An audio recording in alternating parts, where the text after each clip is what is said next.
মুখ্যমন্ত্ৰী ছাৰ এইটো চাওক, এইটো মেঘালয়ৰ মানুহে ৰাস্তাখন কব্জা কৰাৰ কাৰণে বালু মাটি চব পেলাই আছে। সেইদিনা আমাৰ লগত বহুত মাৰধৰ কৰিছে। আমাৰ ঘৰৰ ওচৰৰ পোষ্টবিলাক ভাঙিছে।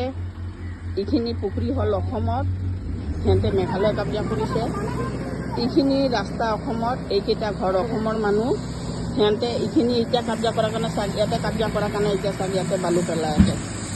এই ৰাস্তা এতিয়া এইফালৰ ঘৰবিলাক কব্জা কৰাৰ কাৰণে এইবিলাক চব অসমৰ ঘৰ, এইবিলাক চব অসমৰ ঘৰ, এইবিলাক চব অসমৰ ঘৰ।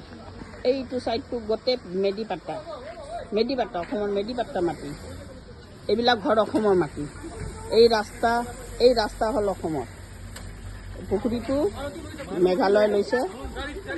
এতিয়া এই ৰাস্তাটো অসমৰ ৰাস্তাটো আহি কিনে দখল কৰাৰ কাৰণে সিহঁতে মেঘালয়ৰ মানে এয়া কাজিয়াও কৰি আছে। এয়া অসমত আহি কাজিয়া কৰি আছে। সিহঁতে পাৰিলে মাৰধৰ কৰে। এইবিলাক চাওক।